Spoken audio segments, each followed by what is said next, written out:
अस्सलामु अलैकुम वरहमतुल्लाहि वबरकातुहू। उम्मीद है आप सब खैरियत, तंदुरुस्ती और आफियत के साथ होंगे। आप देख रहे हैं JJC बाई सर जवाद। आज का लेक्चर सेकेंड ईयर फिज़िक्स जो न्यू बुक आई है उसकी MCQs कराने जा रहा हूँ मैं आपको। काफ़ी सारे स्टूडेंट जो हैं बोल रहे हैं कि सर आप थ्योरी वगैरह भी करा दें, तो मैंने उनको कहा इंशाल्लाह बेटा ज़रूर करा देंगे। तो आज आपको ये MCQs करा रहा हूँ। चैप्टर नंबर 15 पेज नंबर 13 पे मौजूद है। अपने साथ बुक रख लें, हाइलाइटर रख लें, क्योंकि एक MCQs को मैं 1 मिनट लगाऊंगा, समझाने की कोशिश करूँगा। काफ़ी स्टूडेंट ये पूछते हैं कि सर MCQs के आंसर की बस बता दें, हम याद कर लेंगे। तो बेटा एक चीज़ बता दूँ, आगे एप्टीट्यूड एग्ज़ाम आपके जो है ना उसमें ये अंडरस्टैंडिंग बहुत बेनिफिशियल होती है। कोशिश करें समझने की। 10 MCQs हैं। पहली MCQs चैप्टर का नाम था molecular theory of gases, chapter number 15। पहली चैप्टर है the relationship between temperature and average kinetic energy of particles in a gas. वो कह रहे हैं टेम्परेचर यानी T और एवरेज काइनेटिक एनर्जी जिसको ट्रांसलेशनल काइनेटिक एनर्जी कहते हैं, कह रहे हैं इसका क्या रिलेशन है। तो ये तो पोस्टुलेट था बेसिक, बड़ा आसान है। जल्दी बताएं मुझसे पहले, मैं बताऊं। Temperature is directly proportional to average kinetic energy. Postulate ऐसा होता था कि जितनी काइनेटिक एनर्जी ज़्यादा होगी इसका दारोमदार इस बात पर होगा कि कितना इसका एब्सोल्यूट टेम्परेचर ज़्यादा है। यानी जितनी गर्म गैस होगी, हॉटर होगी, उतनी उसकी एवरेज काइनेटिक एनर्जी यानी उसका मॉलिक्यूलर मोशन रैपिड होगा।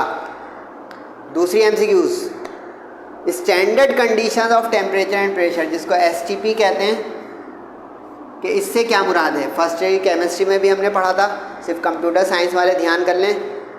इसको कहते हैं 0 डिग्री और 1 एटमॉस्फेयर, यानी 1 एटमॉस्फेरिक प्रेशर हो, ये P हो गया, और 0 डिग्री C हो, ये T हो गया। तो STP यानी स्टैंडर्ड टेम्परेचर प्रेशर हो गया।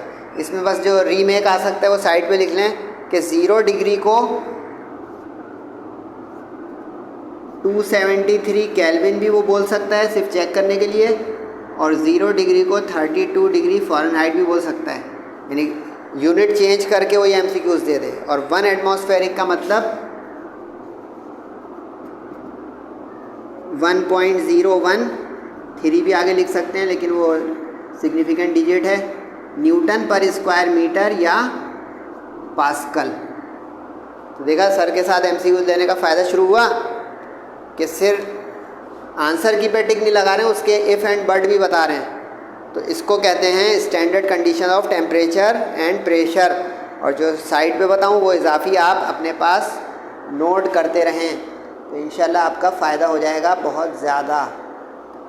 तीसरी MCQs, ये बुक का ही अक्स चल रहा है आप लोगों के सामने कि अगर बुक खुली हुई है तो आप उस बुक में देखते जाएं और समझते भी जाएं। ये भी देखते जाएं जो लिखा हुआ है साइड पे।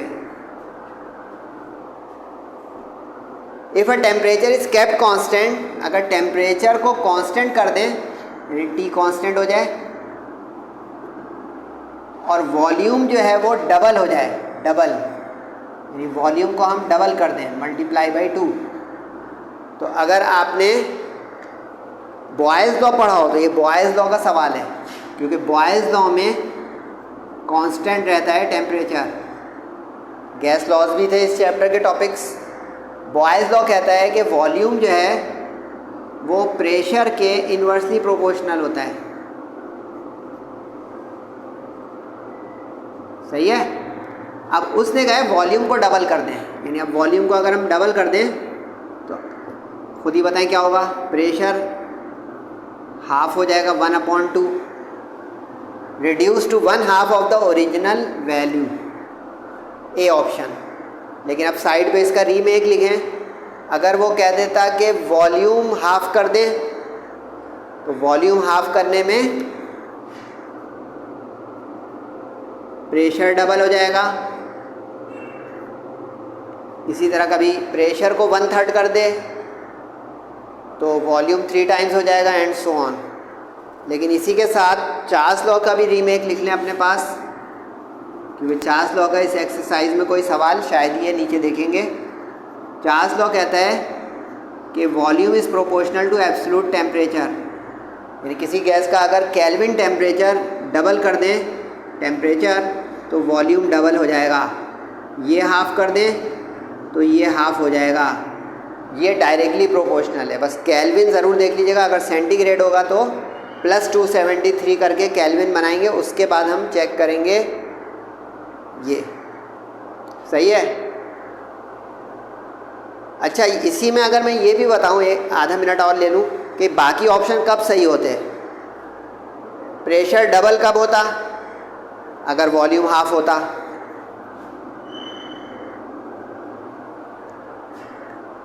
प्रेशर 1/4 कब होता?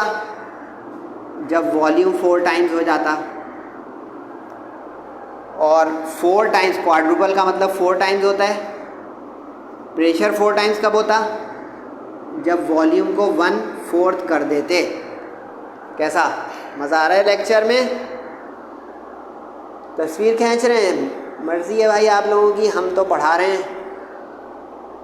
अगली 3-4 MCQs आ गई एक साथ से, तो इसमें केमिस्ट्री का टच बहुत आएगा, क्योंकि मॉलिक्यूलर थ्योरी ऑफ गैसेस जो है वो बेसिकली केमिस्ट्री की तरफ से आता है। तो कंप्यूटर साइंस वाले ज़्यादा गौर से सुने। फर्स्ट ईयर में जिन्होंने प्री इंजीनियरिंग मेडिकल ली वो, उनको तो ये रिवीजन का टच दे रहा होगा। एवोगैड्रोस नंबर किसको कहते हैं? बच्चों वाली MCQs, Avogadro's number 1 mole of a substance को कहते हैं, यानी फर्स्ट ऑप्शन, जिसकी वैल्यू होती थी 6.02 एक्सपोनेंट 23। तो ये भी MCQ आ सकती है कि एवोगैड्रोस नंबर होते कितने हैं। सही है। 1 cubic meter of a gas, एक पॉस्टुलेट है, उसका रीमेक लिखें कि 1 cubic meter of a gas में कितने पार्टिकल्स या मॉलिक्यूल्स होते हैं। तो इसका जवाब होगा 3 × 10⁻25। एवोगैड्रोस नंबर तो कांस्टेंट है। गैस का वॉल्यूम कम ज़्यादा अगर कर देंगे तो उसके पार्टिकल ज़्यादा कम हो जाएंगे। सही है जनाब। 5वीं MCQs, मीन ट्रांसलेशनल, जो पहली MCQs थी उसी का ये भी सवाल है कि मीन ट्रांसलेशनल एनर्जी काइनेटिक पर मॉलिक्यूल। तो ये तो पॉस्टुलेट भी है, डेरिवेशन भी इसकी है। इसका लेक्चर वीडियो भी देखिएगा आप। 3/2 kT ये इस तरह से ड्राइव होकर आता था। 1/2 mv² बार = 3/2 kT। अब ये अगर याद आ जाए ये डेरिवेशन, तो देखिए उसी की स्टेटमेंट को उसने MCQs बना दिया, क्योंकि ये मीन ट्रांसलेशनल काइनेटिक एनर्जी ये है। क्योंकि देखिए V पे जो बार है वो मीन यानी एवरेज है। मीन का मतलब एवरेज। 6 जो है वो टेम्परेचर से मुताल्लिक है बहुत ही, ये तो बच्चा जानता है। Normal human body temperature, normal का मतलब है जो ना बहुत ठंडा हो रहा हो ना जिसको बुखार हो रहा हो। तो ये है जनाब 98.6 फ़ारेनहाइट और सेंटीग्रेड में 37 डिग्री C। लेकिन साइड पे लिख लें कि अगर वो केल्विन का ऑप्शन दे दे तो 37 + 273, तीसरा ऑप्शन भी आ गया आपके पास, यानी 310 kelvin normal body temperature, human temperature. 7th, ये भी एक डेरिवेशन है। The pressure the density, density का निशान इन्होंने अजीब सा थोड़ा बना दिया, ऐसा बनाइएगा। किस इक्वेशन से रिलेट होते हैं? ये दोनों जो डेरिवेशन है ना बड़ी इंपॉर्टेंट है, इसका लेक्चर भी है वो देखिएगा। 1/3 ρv² बार, यानी C ऑप्शन। इसका था A ऑप्शन, उससे ऊपर वाले का भी A, उससे ऊपर वाली भी A। लेकिन काइंडली ये रटिएगा नहीं ऑप्शन, क्योंकि ऑप्शन जो ABCD होते हैं ना उसको शफल कर देता है कि कभी जो है कोई इस तरह याद कर रहा है कि A ऑप्शन B ऑप्शन, तो A B को आगे पीछे कर देगा तो याद करने वाले गए। तो काइंडली ऑप्शन समझ के करें, ऑप्शन के नंबर याद नहीं करें। वैसे तो पिछले साल से जो कॉलेज का वाटर मार्क आ रहा है उसकी वजह से तो एक जो है वो कुछ स्टूडेंट के लिए मसला थोड़ा सा हो गया हल्का सा, और वो ये कि उसमें स्टेरिक वाले ऑप्शन है, ABCD है ही नहीं। ABCD होते तो थोड़ा जो है वो सोचता है बच्चा नकल करने की, लेकिन नकल के चक्कर में ना रहे बेटा। एप्टीट्यूड में एंट्री टेस्ट एग्ज़ाम्स जो होते हैं यूनिवर्सिटियों उसमें नकल नहीं होती, तो मेहनत में अजमत है। MCQ नंबर 8, STP एयर हवा में एवरेज स्पीड का अंतर होता है ये, और स्क्वायर ऑफ एवरेज स्पीड का अंतर होता है ये। एवरेज ही को मीन कहते हैं, सही है। अब वो कह रहा है कि हवा में STP में क्या कैफियत होगी। लंबे लंबे ऑप्शन है। ऑक्सीजन मॉलिक्यूल तेज़ चल रहे होंगे नाइट्रोजन से, नाइट्रोजन तेज़ चल रहे होंगे ऑक्सीजन से, ऑक्सीजन तकरीबन बराबर चल रहे होंगे मॉलिक्यूल्स नाइट्रोजन के, या हीलियम एटम इन दोनों से तेज़ चल रहा होगा। तो इसमें जो है ज़रा वो कॉमन सेंस आपका चेक करना चाह रहा है फिज़िक्स के आगे। जब उसने बोल दिया टेम्परेचर प्रेशर स्टैंडर्ड है, तो इसका मतलब है कि एयर जो होमोजीनियस मिक्सचर है, तमाम गैसेस जो उसके अंदर हैं, नाइट्रोजन, ऑक्सीजन और ट्रेस गैसेस, उन तमाम गैसेस की रफ्तार एक होगी। एज सिंपल, क्योंकि अगर होमोजीनियस मिक्सचर और टेम्परेचर सेम है, STP लिखा हुआ है स्टैंडर्ड, तो ये सिर्फ आपको कंफ्यूज करने के लिए बोल रहा है। क्योंकि कुछ बच्चे यूँ सोचने लगेंगे कि ऑक्सीजन का मोलर मास जो है वो ज़्यादा होता है 32, नाइट्रोजन का कम होता है 28, हीलियम सबसे हल्की होती है तो ये सबसे तेज़ चलेगी। बिल्कुल, अगर बोले कब अलग अलग जगह अगर इनकी रेस लगवाएंगे, एक ही जगह में अगर ये होमोजीनियस मिक्सचर में आ जाएंगी तो सबकी तकरीबन इक्वल सेम होगी। समझे भाई? तो ये ज़रा कॉमन सेंस का था।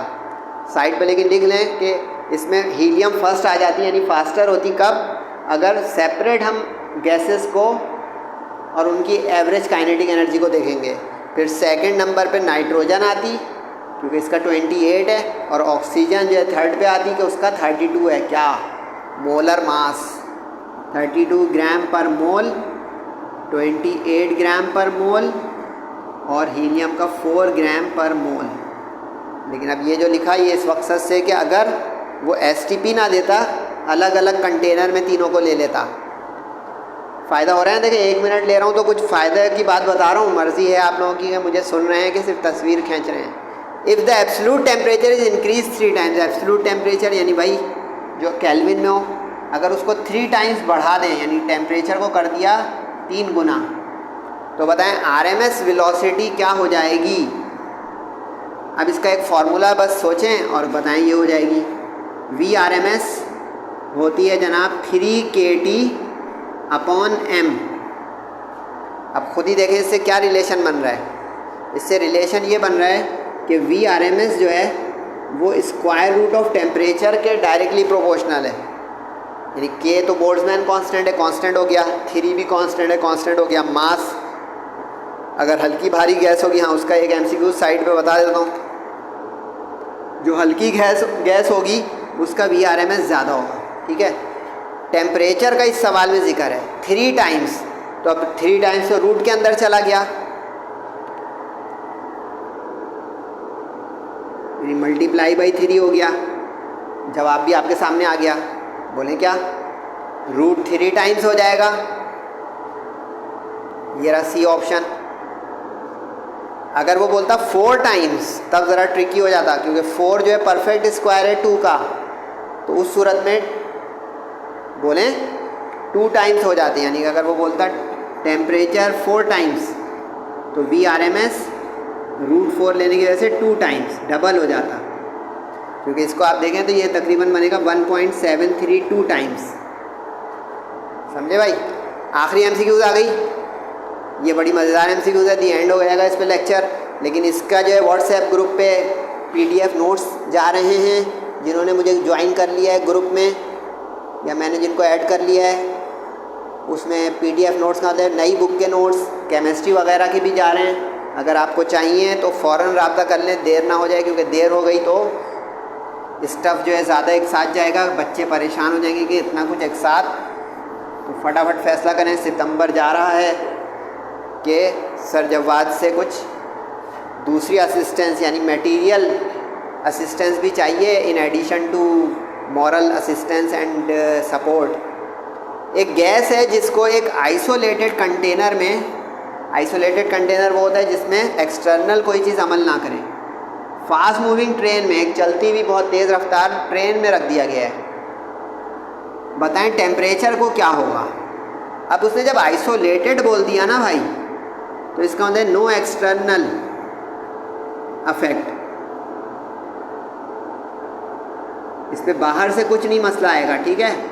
अब अगर ये समझ में आ गया तो चाहे ट्रेन में रख दें, ट्रेन चल रही हो ना चल रही हो, गाड़ी में रख दें, बाइक के ऊपर रख दें, सिर्फ ये कंफ्यूज करने की कहानी है। टेम्परेचर जो है ना कब चेंज होता है बता दूं, टेम्परेचर चेंज होता है अगर इंटरनल एनर्जी चेंज हो जाए, फ्रिक्शन विरिक्शन आ जाए, यानी कि वो बर्तन हिलाने लग जाएं आप, तो अंदर उसके मॉलिक्यूल्स कोलाइड करेंगे, फ्रिक्शनल जो है वो रगड़ होगी, उससे टेम्परेचर चेंज हो जाएगा। यानी अगर फ्रिक्शन जो है चेंज करेंगे, इंटरनल एनर्जी चेंज करेंगे, फ्रिक्शन चेंज का लफ्ज़ सही नहीं बोला मैंने, यानी फ्रिक्शन आ जाएगी या इंटरनल एनर्जी चेंज होगी, जिसका निशान यू था, इस सूरत में जो है ना टेम्परेचर चेंज होता है, यानी कोलिजन की वजह से चेंज होता है। जब आइसोलेटेड है तो उसके बाहर से तो कोई अंदर की तरफ जो है तब्दीली का असर ही नहीं आएगा, तो बात ही ख़त्म हो गई। रिमेन्स कांस्टेंट, सी ऑप्शन इसका हो गया, और √3 टाइम्स इसका हो गया। तो उम्मीद है कि आज के लेक्चर से फ़ायदा उठाया बच्चों ने। फीडबैक ज़रूर दीजिएगा, अपना और वालिदैन का बहुत ख्याल रखें। इंशाल्लाह आगे मैं आपके लिए मुख्तलिफ़ चीज़ें ला रहा हूँ, फ़िज़िक्स, केमिस्ट्री, मैथ्स, आगे और सब्जेक्ट्स भी हैं।